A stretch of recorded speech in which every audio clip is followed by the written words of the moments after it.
Hello and welcome. Good afternoon.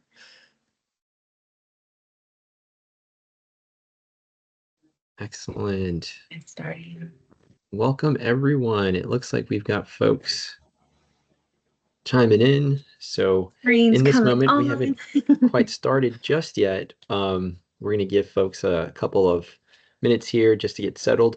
But in the meantime, in the chat, if you don't mind just sharing where you're logging in from, and who's got some really cool summer plans that you just can't wait to share. So as summer is approaching and hopefully folks are dwindling down activities given, the academic year coming to a close. Feel free to share in the chat in the interim before we kickstart our session, which we're excited to share our newest product line, if you will, when it comes to our software side of the family. So looking forward to seeing who's in the room before we get started. And then we'll give folks like a minute or two just to make sure that we capture anyone that's joining us. Awesome. We've got folks from, it looks like Alabaster. Okay, fantastic. Thank you, Craig. Thank you. Welcome. And we've got more folks, it looks like, joining us. So again, excited to have you all. The neat thing of what we were doing right now with our webinar platform is we're testing with Teams, Microsoft Teams. And so we're just excited how clean this looks. So at any point you wanted to unmute your mic to chime in, we're going to make this all about, you're learning what it is that you want to essentially see more of. So as we present, at any point, there is something that catches your eye or a thought you want to share or comment, feel free to unmute your mic, turn on your camera if you like. That way we get to have this session that's very inclusive, because at the end of the day, we don't do this without your support or your interest or your comments, so that we can essentially address those at the very beginning, and at the very least address them by the end of this session. Okay, fantastic. Thank you, Craig. Awesome. Thank you. And we've got Kim from Houston. Thank you. Oh my goodness. So now my next question is going to be, what is your weather temperature gauge right now? So as summer is approaching, some of our weather forecast, I'm seeing more. Yeah, it's hot. It's hot here. We're gonna have to do a competition to see who's got the hottest, too hot today. Who's got, the hottest temp that they're gonna have to endure. So hopefully you're in an AC environment, not outside, frying there. Excellent. Thank you, Kim. Thank you for joining us. Awesome. Yeah. It looks like we've got Kristen coming in. Kristen, welcome. Kristen, if you just joined us, we're just honestly just fooling around on chat. So we have got more folks coming in, so we have not started. We just want to make sure we get everybody huddled in first. But if you're in with us, test out the chat feature. Ultimately, we just want to make sure who's in the room, who's who, and at the same time, welcome everyone before we start. Oh my goodness, Chris, you're in Vegas today. That's right. That's right. You're doing a ton of demonstrations right now I'm doing at a a lot big of demos conference. today. Yeah, that's right. Yeah, That's right. When I landed here the other night, I had to do a double take because it said 107, and I couldn't. I don't think I've seen that No. in this early in the year. So Yeah. Well, you're gonna have to do that fry an egg on the top of yeah, your car hood challenge, I think. So do a science experiment, a do a remote science experiment. Boil an We could do egg. that. We could do that. Oh man. And Houston's reporting 92. Oh my goodness. I'm With telling you, I humidity, hope. I'm sure. Yeah, I I was think gonna they're say actually too. worse than 102 in Vegas. Actually, There you go. There you go. Well, hopefully you're getting your sunblock and you're getting some color in you, some vitamin D. Fantastic. And getting your sunglasses on, right, when you're out there. Fantastic, folks. Thank you for logging in, making time out of your day to participate in what we have in store for you, which is our newest software product line called ClassSwift. I'm eager and excited as well, and also to share that this is the third and final installment for our series. So if you missed any of the previous webinars, if you will, they are there in the community where you can reference them. All the videos will be found there. We're going to navigate, give a virtual open house in just a moment before we kick things off.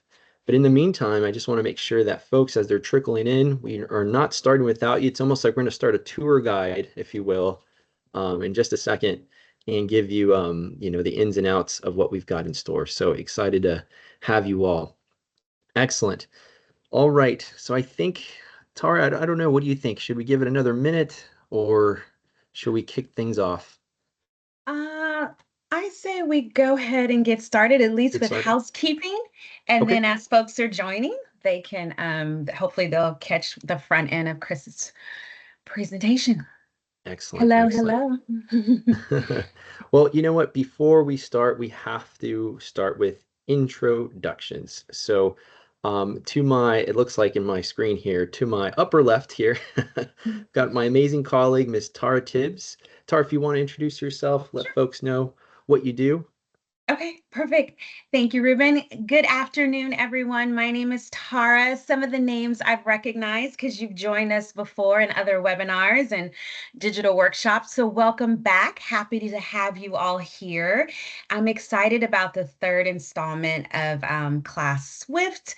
I'm also, if you don't know me and haven't seen me in a webinar before, I manage our educator community, which is thriving and growing. And I'm excited about how the community is really trying to support and reflect our ecosystem with ViewSonic. So this is just another testament to that. But again, welcome to all of you. Awesome. Thank you, Miss Tara Tibbs, for that awesome and lovely intro. And to my left here, I see Mr. Christopher Ryan. Christopher, if you don't mind sharing what you do. Hi there. My name is Chris. You can all call me Chris. I'm not as formal as Christopher. It shows up everywhere here, but you can call me Chris. I'm kind of new to the team. The ClassSwift software is new to the mix, the lineup of software products from ViewSonic. I've had 20 years visiting schools and working with administrators and introducing new technology to schools and districts. So I'm excited to talk to the team and with the community. I know we're developing something kind of new and unique here. And I can't believe the users when I meet people in the field, and I'm going to meet a bunch at ISTE coming up. The level of detail that you bring to the classroom and use the devices and all the great technology from ViewSonic is awesome. And I hear some great stories from the field. So thanks for inviting me in, Ruben and Tara. Awesome. Thank you, Chris. And last but not least, here I am, everyone, Ruben Caputo, ViewSonic Educator Community Advocate. And what I do for the company, I do all the marketing for our education sector for ViewSonic. So excited to be here. Love working with folks like you all, teachers, educators, IT admins, you name it. Ultimately, when it comes to technology, we know it's constantly evolving. So whenever there's something new, all of you folks are like the early adopters to inquire, right? To see what it is that we want to see up and coming. How can we integrate? What does it look like for me, referring to you all, to essentially work together? So love working with minds that want to ideate and promote all sorts of great goals that we want to achieve. So ultimately, this is what the session's about. And at the same time, as folks are trickling in, please note that this is designed for you. Essentially, when we do our webinars, we've got presentations and things of that nature prepared, but ultimately your questions do matter. And at the end of the day, we want to answer all questions. All right, folks. Okay. Without further ado, I'm going to go ahead and give us the tour for today, but we're going to start with some of the housekeepings. This is, I believe, our first month testing out our newest webinar platform here. So thank you to Ms. Tara Tibbs for setting up the space for us to have these conversations. So I honor that. So thank you so much for doing that, as well as giving us the opportunity to continue the dialogue. So we do have a ViewSonic Educator Community platform, which I'm going to navigate, folks. For those that do know the platform well, fantastic. This will be a little bit of a repeat. But at the end of the day, we are a community that loves to give. And the fact that we have an intimate group, quite honestly, I'm excited for the intimate group. There are ways and more ways to win all sorts of great things because we are a very giving group. So let's start with my share screen. So let me go ahead and prepare. So hopefully everybody sees my shared screen. And, I always start with our community landing page as we start the tour, but let me take one step back. And again, we'll put this on the chat. I think Ms. Tar already put that into the chat. Fantastic. So if you wanted to click there, voila, you'll be taken to the landing page. But for whatever reason, if you were to type in viewsonic.com, you will see a button here that says community. Once you land on the ViewSonic Educator Community, you will see all the announcements that we have on the very top banner. And the great thing about all sorts of efforts that we pull is ultimately we want to highlight and shine with you all. So we have started a district spotlight segment.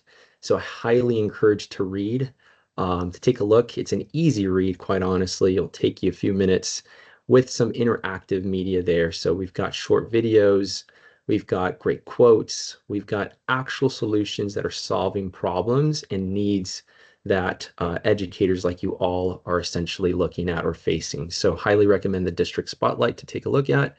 And if you feel that you would be a great candidate for it, well, guess what? You get to chat with us. You get to be with us. So feel free to reach out to Ms. Tara Tibbs, our community manager. Okay. As we scroll along the slides there, essentially, I cannot forget our amazing professional development team. Some of you may know some of those folks, and if you don't and you want to learn more, highly recommend to get in touch with us so that we can get you to the right person. And we are excited that we promote our Expert Academy. So ultimately, this is around My View Board. And what we'd like to do is essentially promote our PD certificate program. And so that program has 3 tiers of certificate badging. Okay, so ultimately, once you accomplish one badge, you ultimately get closer and closer to achieve your expert level status. And this is free, folks. So this is anyone at any time, and this is all self-paced. This is done online. But ultimately, that last badge would require a more hands-on training in a workshop format. And we're delighted to share that next week we will have our next cohort of teachers to become our experts. So be on the lookout for our social media because we will promote them there and we'll celebrate with them there as well. And they get a chance to actually visit us at Brea, California, which is where ViewSonic is headquartered at. So excellent. So if you want to look into that, feel free. There is opportunity to sign up for our winter opportunity. So take a look at that and get started as early as you'd like. So it's there for you. If I scroll more to the banners that we've got, we don't do this alone. Again, we have a community.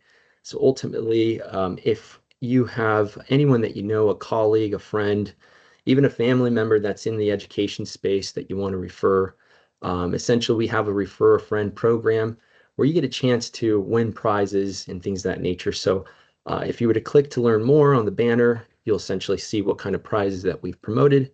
So highly encourage that so that way you can inform more folks and do this in a collaborative effort, in a group effort as well. So we give you that announcement there.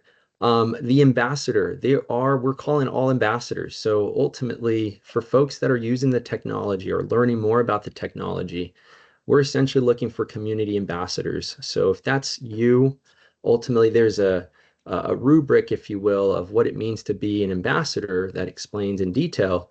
We want to reward you. Ultimately, you all do great work. And again, I commend all the work that you're doing. And as we're closing the academic year, I'm sure we're getting into that reflection mode. So ultimately, all those efforts that you're doing, we just want to praise you for that because it takes obviously a village. It takes a lot of support groups, if you will, to be able to muster all sorts of challenges that we face in an academic year. So ultimately, whatever you're doing currently, well, guess what? We just want to reward that. So if you're an ambassador and that's something that's calling you, well, guess what? Click on the learn more and get in touch with us. Okay. Last but not least, I mentioned about the teacher certificate program. So I think that covers our announcements. Now, if I take us to join the community button there that you just saw, it will navigate you to our US and Canada regional forums. Now, I mention this because ViewSonic is a global organization, and so not to let anyone stray too far, there are all sorts of great forum discussions happening all over the world. So for those that are located in the US and Canada area, we have a spot for you all to land. So here you're going to get all sorts of news and announcements of the upcoming workshops or webinars or virtual office hours. We have great things planned. And thanks again to Ms. Tara that hopefully, is putting out this opportunity for you all to have these dialogues. And so this is our best platform to have that unique engagement experience. So that way we can speak in dialogue and at the same time inform others. So that way we can be stronger together. So here you have an opportunity to share, sign up, refer friends.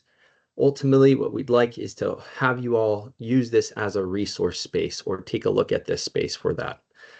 We also introduced our product forms, which we have more coming, given that ClassSwift is our newest line. That's something that's soon to be coming soon I believe by the end of this month, we'll have this out there for you all to essentially reference and use as a resource. So a lot of what we're going to be sharing, no need to take extraneous notes. Essentially, sit back, take a look, and get ready to receive some new information, and then you can always recall on our community platform. Now, last but not least, I want to share, like I mentioned earlier, that we love to give. So because today is June 13th, if we were to click on this banner here, which I love that shortcut there, fantastic. We have essentially a forum. So essentially what I'm going to ask this awesome and intimate group is to take a moment and share with us what it is that you do or what you're looking forward to receiving, and just dialogue with us there.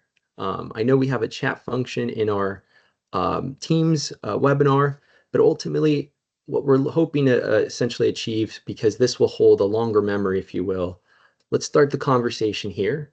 And then for all folks that essentially participate, we are going to do a drawing at the very end. And I believe it's for a $25 e-gift card of your choosing. So take a moment and share with us what you're hoping to achieve or what you've learned from this session. It could be about anything. I'm not going to put any kind of requirement there other than just your participation. And we want to reward that. And also, I'm going to mention too what we're going to be sharing today. It's going to be quite comprehensive. So again, if you would like to start testing this, feel free to put that in there, and let's address it to Chris Ryan, so that way he has that note for you all, so that way we can answer questions as well. So without further ado, I'm going to stop sharing.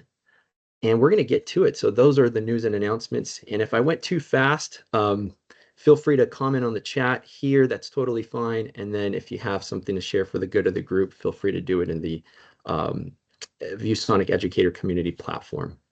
Okay, excellent. Well, allow me to now pass the microphone over to Mr. Chris Ryan. Chris Ryan has, as he mentioned, an extensive background in education and ed tech. So, Mr. Chris, if you don't mind taking it away. Yeah, great. Thank you very much. Let me share my screen, get rolling here. Put the right windows where they need to be. So ClassSwift, just to give everyone just a little orientation, we started the 3 webinar series with some guests. So we had some of our users from Chandler, Arizona. They joined us in one of those first sessions, and they were Jason Hoppel was one of our teachers that did pilot very early, and we did some observations in the last handful of months here. It's really tough near the end of the year because you're all so busy with testing season and the distraction of end of school. It's tough to do pilots, and I'm aware of that, and our team is. So when you hear Ruben say we're looking for additional pilot sites, we truly are looking for additional pilot sites. What I do want to point out though is the service right now is really available in the Windows platform only right now at the moment, but we are intending to roll out the other versions of the platform supporting other operating systems later in the year. So in the bigger picture, we understand that realistically, it's just a mixed environment for the teacher devices. Now, what I'm going to talk about today, the student devices can be anything. So it can be any web-enabled small handheld device, an iPad, or a Chromebook, or a full laptop. So if they have an internet-connected device, you could do the interaction that I'll talk about with the ClassSwift product. But if you're very new meeting and talking to us, ClassSwift is a standalone application that we can that a teacher can use to turn any lesson plan or any packaged curriculum resource into an interactive interaction with students. So they do this by taking assessment items or quiz items and allowing them to open a channel of feedback from the students. Allow the poll the students and collect this information extremely quickly. And when I say extremely quickly, I mean a single click of a button. Grab your screen and send it to the student desktops for feedback. And that's really the essence of this concept of ClassSwift and where it can fit in a teacher's sequence of how they actually work and teach today. So we're not teaching you new content. We're not telling you to a new method or reworking all of your lesson plans to be become interactive for each component. You literally screen grab content from your lessons and it sends it right from that interaction on the machine. So that speed and ease, I want to make sure that is what sets us apart. And as I've talked to schools, teachers, and administrators, and anyone that we speak with, they love that really quick and easy nature to keep that really light, fun feel in the classroom, so that teachers find those pieces of area where they need to focus with specific students in the class. And we're really excited about that. I'm going to share in the chat. Let me just open this back up for 2 seconds. I'm going to share this page that I'm presenting from. It's classSwift.viewsonic.io. That site will allow you to go to the same location that I'm going to. So I'm in the process. The last week, we did send a kind of a promotion email around to many sites that were Windows users. I'm in the process of going back to some of the requests that we had to get those accounts created, so they're in. So if there are some of you that are here, the last 3 days I've been in 2 different conferences, and I'm trying to catch up with all the activity that we've received. But this site is really this page that I had sent out to everyone is what I'm going to show you the basics of the service from. Basically, you're seeing basic check comprehension on the fly, classroom excitement engagement, trying to be really focused on individual student interaction. What we're doing is, when I describe screen grab, the application, when it runs, the teacher grabs a portion of content using the ClassSwift tool, and in that moment, they're sending it straight to the student desktops. That function and that ability to pull and get that quick response from all of the class is really that's the true essence of what we're doing with this tool. So as educators, I want to take a step back and just acknowledge, I understand it's busy. I understand adding a new thing is, if it's heavy, or if it does a function that really helps you, it's more likely you're going to try it. And it's more likely that maybe even your less tech savvy users might try this, because when we've done the examples and we've talked with educators, they love this idea of the quick and easy.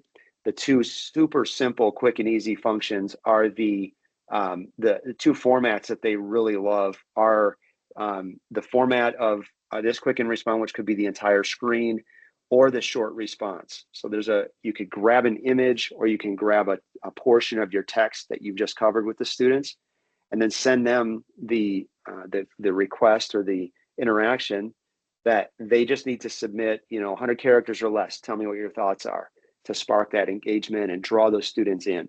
So it's not heavy on the teacher to do that, and it's really tapping and engaging your student that may not likely be willing to raise their hand or participate in other settings and in other ways.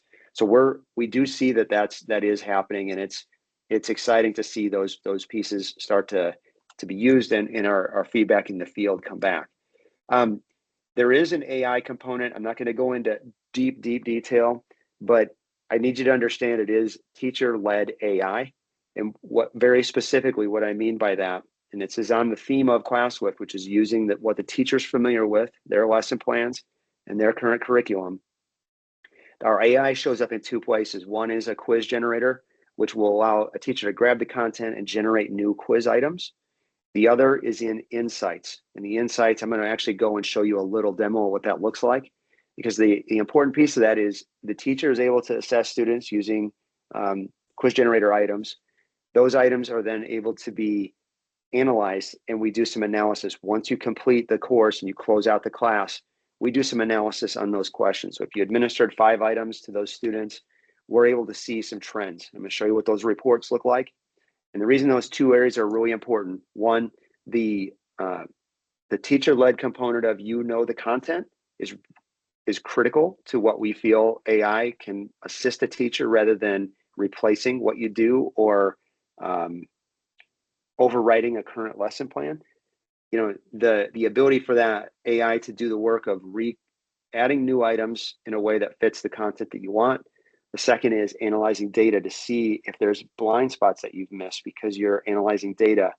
That analysis of data and going back to content that you may have covered potentially especially with within the context of the items you administer with these in the class of ClassSwift, those will be able to analyze very quickly and show you some great ways to start. And the next step with those students, or identify if there are gaps with students that you may be able to reinforce before you get to later in the year when those students are potentially assessed on those areas, or so they can demonstrate it.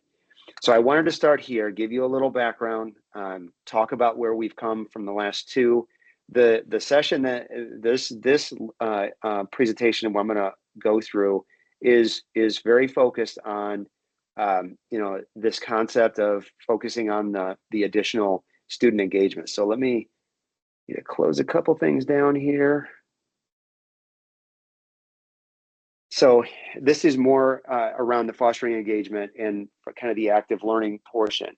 So the two ideas that I'm going to focus on within the context of ClassSwift are these check for understanding, and then the idea of data collection and analysis. And before I completely dive in here, I do need to take a moment, only because I tend to do two things: talk too much and talk too fast. So I'm going to pause and ask Ruben or Tara if there have been any questions that I've missed because I didn't have the window open. Are there any questions or anything that popped up that I need to address? Hey, Chris.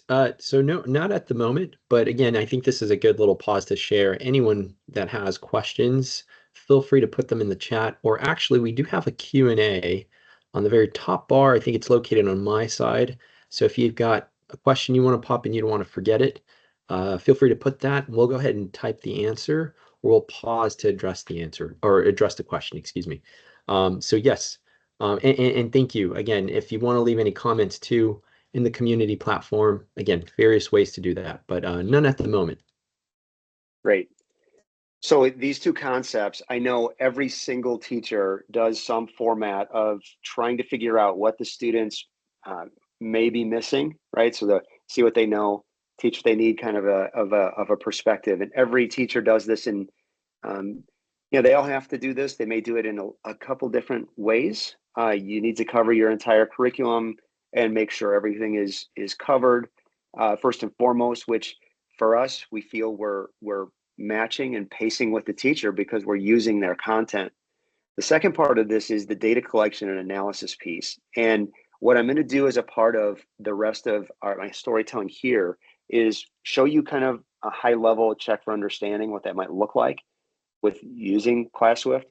And then second to that, using data from those ways that we're collecting some of that information, look at the way that the data is collected, and then be able to analyze and take next steps as a part of that. So the first is I'm going to use a concept within ClassSwift. This idea I'm going to just show you. If a teacher were with students, I just grabbed a kind of a recording of what the interaction looks like. So what you're seeing here is kind of a teacher view. It's the push and respond function. You can see in the window, this is a video. So I'm showing you the app is floating on top of their lesson plan, which might be in It may be in a PowerPoint version or in a Google Slides version. It could be anything. It could be a website for that matter, and they could grab that content. But the way this works is the teacher has content. They're able to use one of the tools called our push and respond. And the idea is they grab that content, and it's grabbing it from whatever source they're using, and they're able to select the content and send that to every one of the students. And the students have logged in at this point. They've already in their digital seats. They get this within the frame of their either handheld device or an iPad or it could be any web-enabled device that they have access to. They submit that back. They can make their edits and submit that back to the class. Now the teacher's able to see these, and they do present in front of the whole class, but they can quickly select one that may be wrong or it may be correct. And you may have students that you need to pay attention and maybe make sure that you may be protecting some students. That maybe we're aware of some of this being, the need to be sensitive and aware of how to interact with certain students, right? So they have particular needs. We need to be respectful of those. There is a way that we're blocking names. There's a way for us to shield some of this so they don't all see it. When we've seen observations and the teacher does use this, where all the answers show up and every student's able to see and participate, they drive a really deep discussion. So in that portion of the review of content, when they pull it up, they're able to look and say, all right, maybe they pick one and they want to go deeper with this content. George, why are we answering in this way? It may be he could have gotten that correct and they just want to highlight the correct answer, or maybe they all got it incorrect in the same way and they want to drill deeper. When we saw this happen in person, the level of a camaraderie in a classroom, the way they worked with each other to work through really was an interesting, reinforcing, and kind of a reminder. We just covered this last Thursday. You could have seen this. Remember when we did this? Kids were talking to each other when we were in those observations, and it was that level of kind of light fun that kind of really, we felt this was a big part of that conversation. So I'm talking about this because that function, that's a simple push and respond. We do a similar function for the other basic item formats, the true, false, multiple choice, and the open response where they can, short answer response where they can submit that short answer back. So those are available. The text shows up, a teacher can select those and drive a deeper discussion. And why I'm covering these is these multiple formats of assessment, checks for understanding. They are being collected every time a teacher finishes the lesson and closes out. All of that data is recorded into the system. They have access, teachers have access to it, and after class or prior to the next class, they would want to go and take a look at some of those data points. And why I'm kind of talking about this is, since they're recorded, there's a number of ways a teacher is going to use those recordings. So I understand there's IEPs, there's specific evidence you're going to want to recall for certain students, all students, but for certain students, they may need more evidence to do some interaction or show that the students are participating in a way that they might expect, or maybe it's a stretch goal to get the student to participate, and they have evidence now that they are participating. Those are, all ways that I know it's a complicated job in making sure they can address, the needs of, 30 students and making sure they have that kind of detail. But this way is a quick way, and what we saw through our observations really supports that really level of detail. So I needed to just cover this concept of the way the items are administered and how those data could be used, and through the collecting those lessons and those lesson records. That's really kind of this next step that I want to walk through and share with you. So this is still, this big blue background is really just to illustrate this is from what a teacher sees. When they select their lesson, they're able to see all of their students. They're able to identify those quiz records. So all those quiz records they have access to. They're able to view the results for each one of those items and they could refer back to these. So if they did just a quick scan of these, maybe the same students seeing certain items incorrectly the same way, it's consistent. This is where they're able to do some of the basic, just how did we do on these items, and it would align to their curriculum. So the teachers know this is when we did homographs. This is when we, that's an audio example that they showed the collected data in the different formats back. So the responses, it is not limited to just the true false and our traditional assessment formats. I'm going to go back just a second because it is kind of important to show this. The items that have the, let me go back, that have the audio, it does show their actual answers, and you can play the audio component back, which is a pretty unique way. So this is the detail of the item, and they can see some of the explanations for the items, so they can go deeper for the AI generated items that we create. So there's some interesting ways that we're going deeper with the type of items we're providing and the level of detail that the students are able to interact back with the teacher. And those, we probably need to spend more time helping people understand that by doing the audio, by doing hosting those interactions and collecting, those are different formats, and a lot of other products in the market may just be doing those true, false, and multiple choice, which are they have their place, and there may be a way to do that. There also may be, by using audio and other methods, way to see more and understand the student in a more detailed way. So I wanted to kind of illustrate this. And as a part of this, at the very beginning, when we zip in at the very beginning here and we talk about the entire class, these lines on this particular, around the lesson records, we consider a lesson. It might be a session where a teacher hosts maybe 5 items, or they do 3 or 5 or 8 items, or whatever they do. We consider that a lesson, and that lesson record then can be exported. There's an export function here, and this exports it in an Excel format that I will show you here in just a moment, because it is important. But those formats they could go back to the items like we had seen in this example. If they were showing a parent, or showing a specialist, or a reading coach, or a math coach, they could show what that looked like and help see that, and kind of dissect more of where they may be able to help a student. But this is what that lesson record looks like. So when they export this, there's 3 tabs there. There's class report, delivery record, and a quiz record. Class report just shows how well the student scored. Some basic, they stayed on the duration they were in the assessments. The delivery record shows the actual records for the student, and shows the item and some of the detail.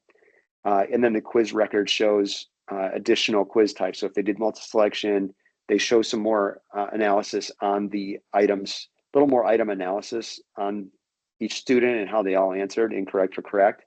So they could start to capture this and place this in other ways. They could use this with their teams and with your intervention teams, or as you need it with among your faculty and team, or parents for that matter. So I wanted to share this, and this is more related to the data. I know I feel like I'm speed dating here or talking, but I'm going to pause. Have there been any questions along the way here? I'm curious from the group, as I'm kind of navigating this, thinking from the perspective of a teacher or an educator. I'm curious if this is resonating with any of you, or from a quick check for understanding. I know I'm going to make a huge assumption that we're doing a community webinar with a group of teachers. You're likely a really pretty high capacity technology wise. And I think with all teachers, there's kind of an innate understanding where you're kind of checking for understanding all the time and capturing that. But I'm curious as we go along the way, if there is feedback along check for understanding and this quick hit. And the best way I've described it is teachers are, in some ways, you're like stand-up comedians, because you have to be really great at delivery and kind of handle curveballs along the way. Not everyone's awesome at it, at the comedian thing. You're all educators, but as a comedian thing, but it presents some challenges. And I think we feel like we're giving you a tool, or offering a tool that kind of fits a spot that might really be complementing a one-to-many instruction and communication from a really high quality board, or a whiteboard experience that's collecting and gathering information naturally in the teaching process. So If there are ways that others are using and doing that, I'd love to hear about it. Yeah, so hi, Craig Smith. I'm from Alabaster, Alabama, and we Hey, have Craig. we have a math specific platform that is very similar to this. It's called Magma Math, and it is teachers are pushing out the stuff. The students are interacting. You can set that up as anonymous feedback. I've seen it used different ways where like students can see their progress of their classmates, and that is like internal motivation. And then also students can sort of like they get hints back if they get stuff incorrect. Then the exporting, this looks very similar. It is usually pre-built instead of like so like my understanding about ClassSwift is you can be delivering your instruction, and then you can grab and create on the fly and push out questions on the fly. You can, yeah.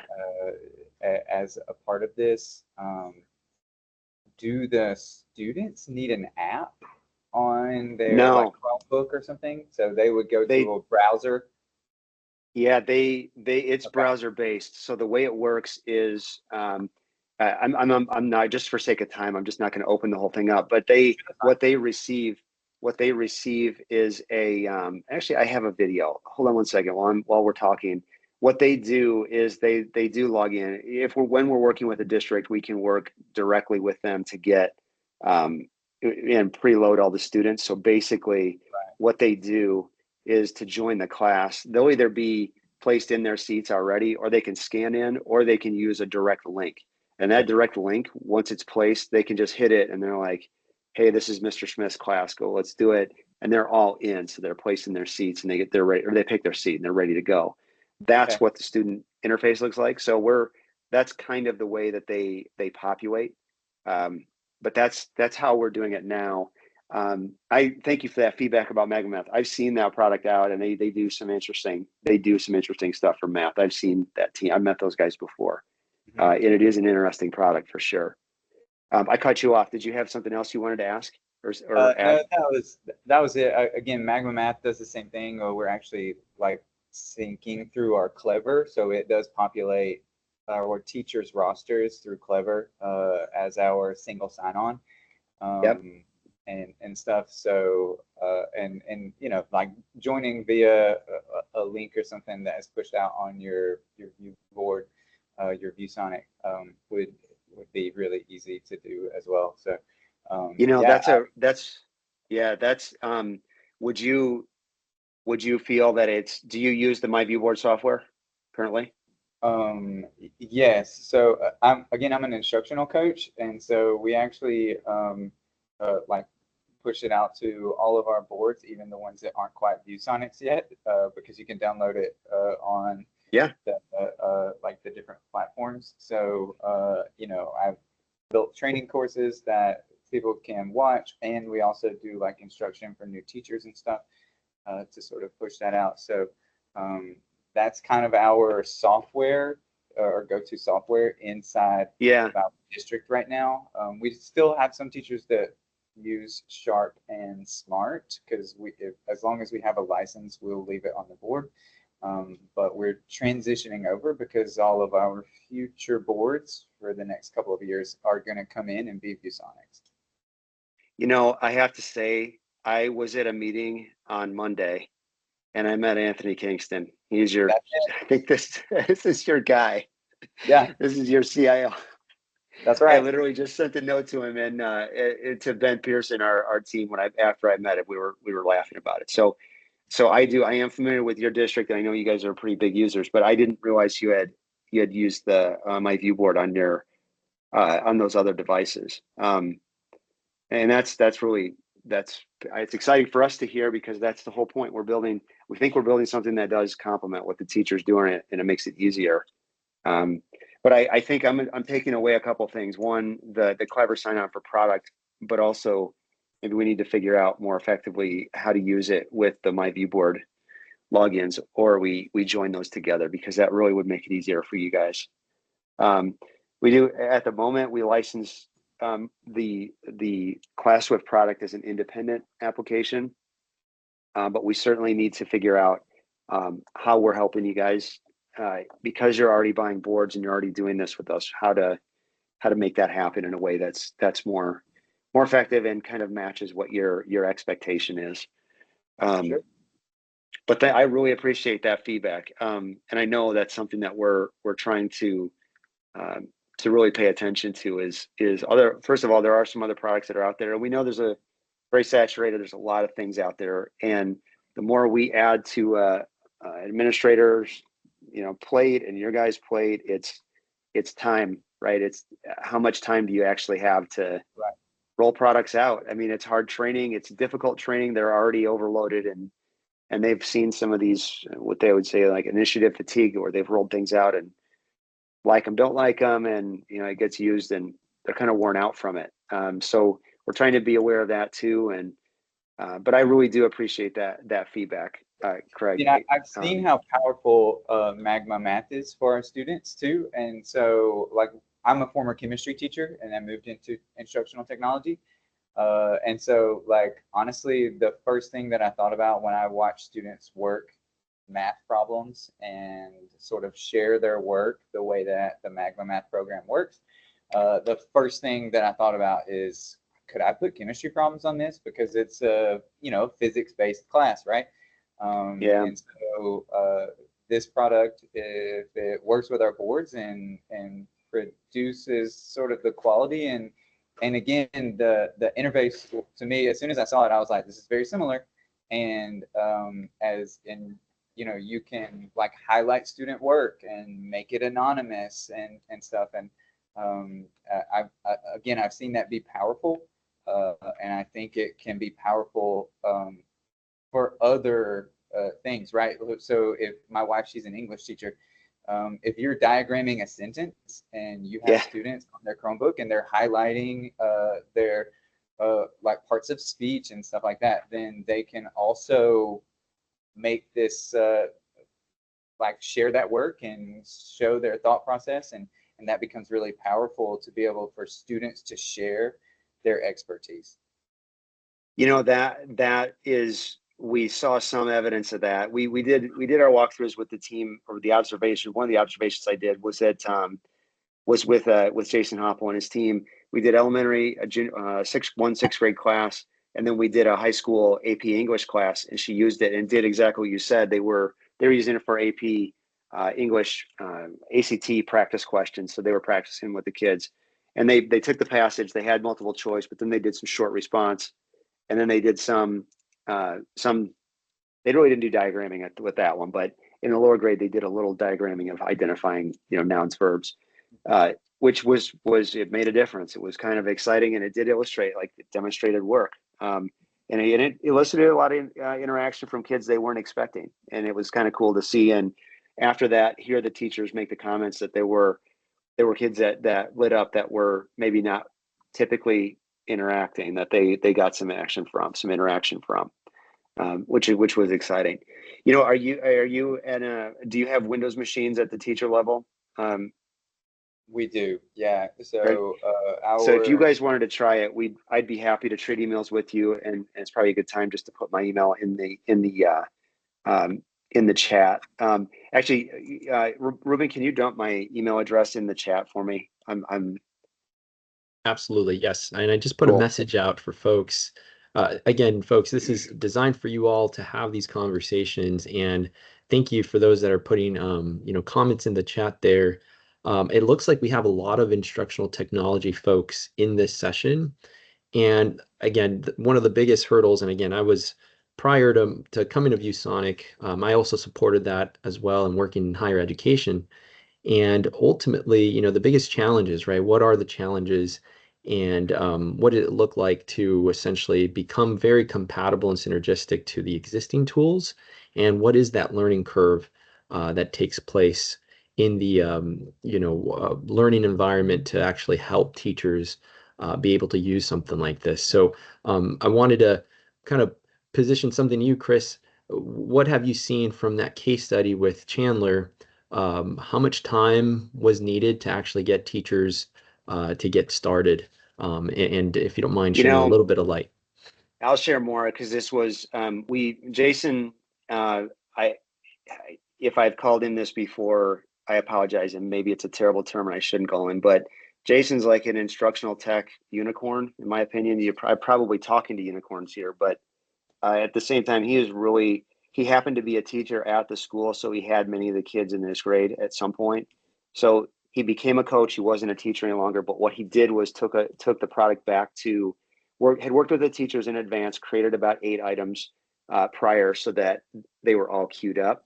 So when he got to the session, the interaction was all ready. The teacher had vetted the content, and the kids were prepped with just enough information to say, we have covered this information before. Mr. Hoppel's going to ask you guys some questions to see what you know. And it was really fun and light. And the kids were like, boom, let's go.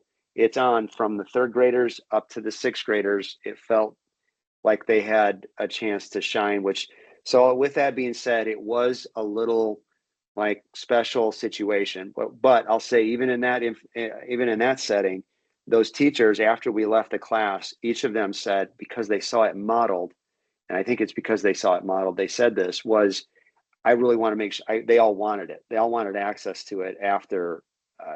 So we're working on that right now with them. But they saw their kids' excitement and they saw how quick, and even if they were just familiar with a couple really easy item formats, if they could just do those, that would really get them a long way. So it is, I say all that because being a group of instructional techs, you understand, and I understand, teaching your teachers and getting them to move and do more or do something like this, they kind of need to see that spark.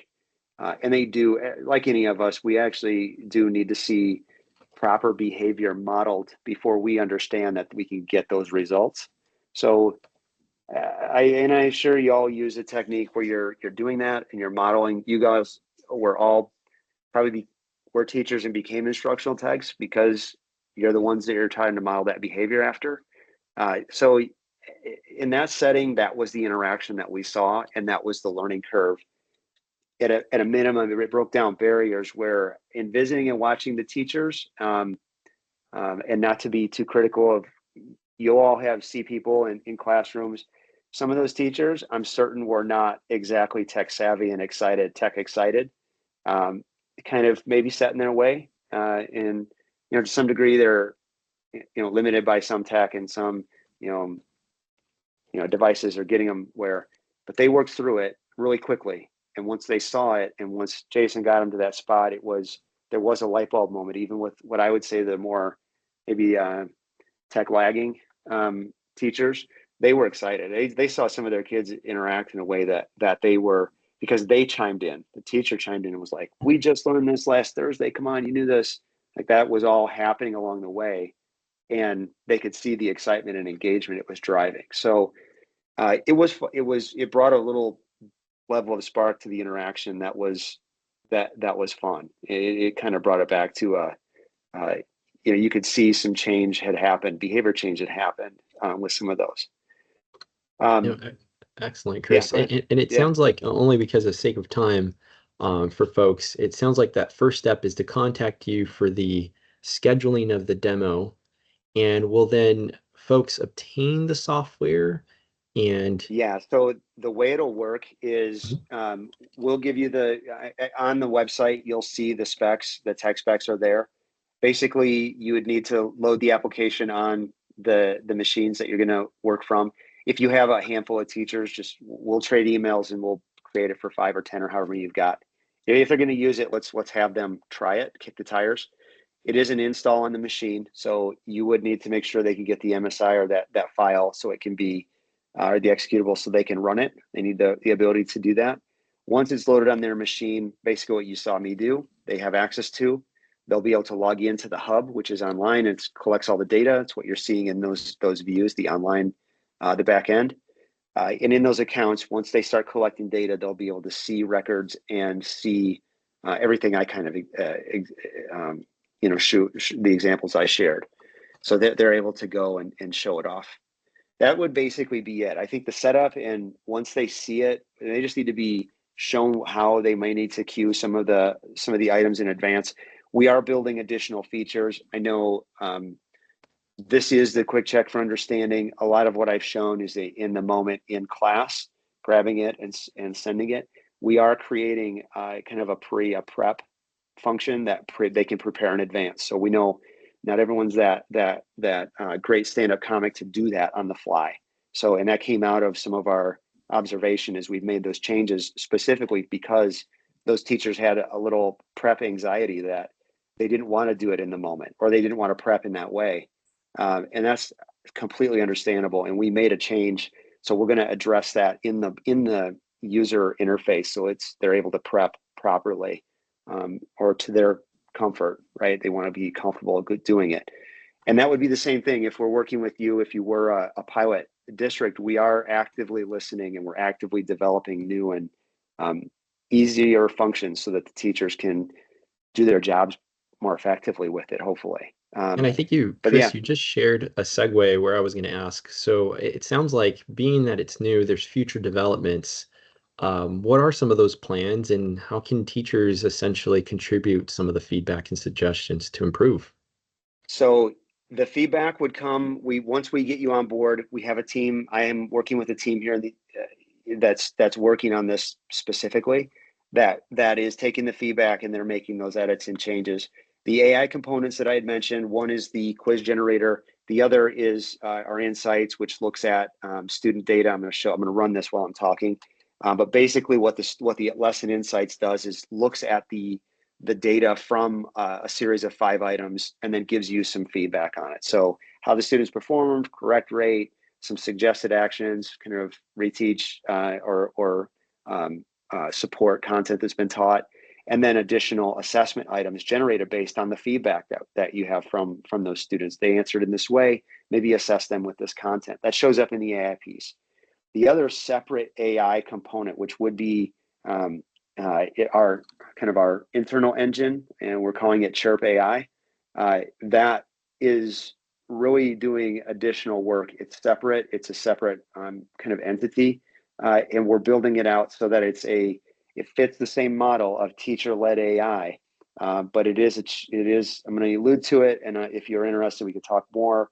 It is a chatbot function that's going to be teacher-led, and it's to support your teachers in the work that they're doing with your content and the way you guys want. So that functionality we are building out right now, and I've seen some of it. We're doing actively. We can show it off to certain folks, and you drop a lesson plan. It comes up with a series of questions that you approve as an instructor. You send those questions, you can address it to students. Students get the chatbot invitation. They invite the instruction interaction, and they start working with the content. Those results then are rolled back to the teacher, and then they're used for instructional purpose, specifically guided by that content that the chatbot was trained on by the teacher. Lesson plan, content that they have. So it's a little different perspective that we have. We truly feel we want to default back to your approved curriculum and your content that you have in the district, and what we already know teachers have spent hours and years possibly of lesson plans that they've developed. So when we say teacher-led, that's really the anchor is back with what you all already know those teachers know and love and teach, and that content is where we're starting. So that's Beautiful. That's kind of what's coming. No, I love it. Thank you, Great. Chris. Yeah, For thank you giving for us the giving me insight. this chance. Yeah. This is huge. We only have 2 short more minutes here. So I do want to thank everyone for participating with us, joining us. So I just want to quickly recap. It looks like I highly recommend, we have Chris Ryan's email and contact info outlined in the chat there. Again, a lot of what you just saw was presentation format. I truly believe if you're ready to take that next step and actually be in the driver position, you kind of heard Chris outline what that looks like. And given a lot of summer initiatives as you're learning and getting back into instructional mode and what to prepare for, highly recommend to do a focus group with us, right? Part of that piloting is to essentially learn what the bells and whistles can do, essentially what ClassSwift has prepared, and that ongoing development. So if you're interested, feel free to reflect back to the community post there, and ultimately that's how we'll be able to keep in contact. And then Chris will also have his email outlined so that anybody can reach out.